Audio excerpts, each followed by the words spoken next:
Hoje a gente vai começar a falar sobre reflexão, refração e o fenômeno da reflexão total interna. Esse é o último módulo do nosso curso.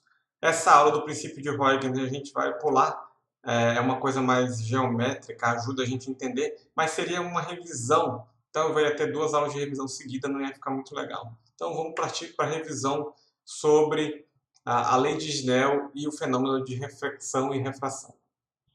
Então, a figura conhecida, eu tenho um feixe incidente aqui, e aí eu vou ter uma parte da luz que passa para esse outro meio e uma parte da luz que vai refletir. Então, sempre que eu tenho uma separação entre dois materiais com índice de refração diferente, eu vou ter um fenômeno desse tipo aqui.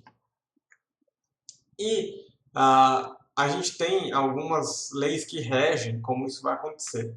A primeira lei é a lei da reflexão, que fala que o ângulo com relação à normal, né, à reta perpendicular, à interface entre os dois meios, o ângulo de reflexão tem que ser exatamente igual ao ângulo de incidência. Né? Então, esses dois ângulos aqui, eles vão ser exatamente os mesmos. E a lei de Snell, a famosa lei de Snell, fala sobre qual que vai ser o ângulo desse feixe refratado. Ele não passa reto aqui, ele vai sofrer um desvio. A lei de Snell fala, então, o índice de refração desse meio vezes o seno desse ângulo é igual ao índice de refração desse meio, né, vezes o seno desse ângulo. N1 seno de θ1 igual a N2 seno de θ2. Né, considerando que o N2 é maior do que o N1, ou seja, tem, por exemplo, ar e vidro, o θ2 vai ser menor que o θ1. Ou, colocando em outras palavras, quer dizer que se eu for para o índice menor para o índice maior, o feixe ele vai tender a se aproximar dessa reta perpendicular à interface. E esse princípio de reversibilidade temporal diz que eu posso olhar para esse feixe aqui ao contrário, né? Não por o feixe refletido, mas eu posso olhar para esse feixe aqui ao contrário. Então, se eu estiver indo do índice de refração maior para o menor, vai acontecer o contrário. Veja, a lei de Snell não está dizendo nada para mim. Se ele está em um para outro ou de outro para um, não tem tempo aqui. Então eu posso olhar isso aqui ao contrário. Se eu estou indo do índice de refração maior para o menor, o feixe vai se afastar da normal, ou seja, o θ1 é maior que o θ2, e essa é a origem dessa reflexão total interna. O que a gente faz? Pega esse ângulo θ2 e vai aumentando ele gradativamente. Vai ter uma hora que o θ1 vai chegar a 90 graus e o θ2 não chegou a 90 graus ainda. O θ2 está em 70 graus, 60 graus, 50 graus. Ou seja, eu posso aumentar o θ2 ainda mais, só que o θ1 já está rasante à superfície, já está paralelo à superfície. Então, se eu aumentar ele ainda mais, esse ângulo θ2 teria que aumentar ainda mais, mas aí ele passa para o meio 2, e aí não teria mais um feixe refratado. Né? Ou seja, o feixe refratado estaria no mesmo meio. Então a gente tem uma figura aqui ilustrando, então, o feixe verdinho, o feixe vermelho está no ângulo θ crítico, né? Esse ângulo aqui vai estar rasante aqui. Se eu pegar um ângulo maior, o feixe teria que passar um pouquinho da superfície. Só que como ele é um feixe refletido, ele passa a obedecer a outra lei, a lei da reflexão. Então eu tenho um salto nesse desvio, né? Eu vou mudando o ângulo, o outro vai mudando, quando ele chega a 90 graus ele dá um pulo.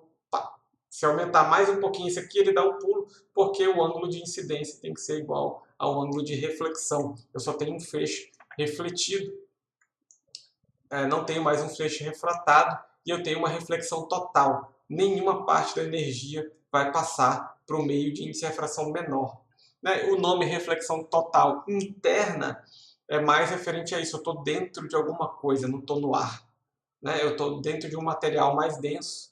Então, a luz fica para dentro desse material, por isso que é reflexão total interna. A gente pode usar a lei de Snell para calcular esse ângulo, qual que é o ângulo crítico a partir do qual eu não tenho mais refração.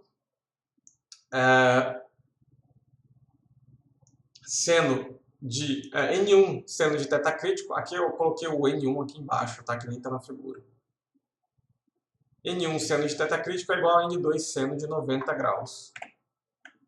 Bom, seno de 90 graus é 1, então o seno do ângulo crítico é igual à razão do índice de refração. De novo, cuidado, O seno é um número entre 0 e 1, né? Entre menos 1 e 1. Então não é o N2 que é o maior, é o N1 que é o maior. Não vai colocar invertido, vai dar pau aqui, certo? Então cuidado com essas continhas aí.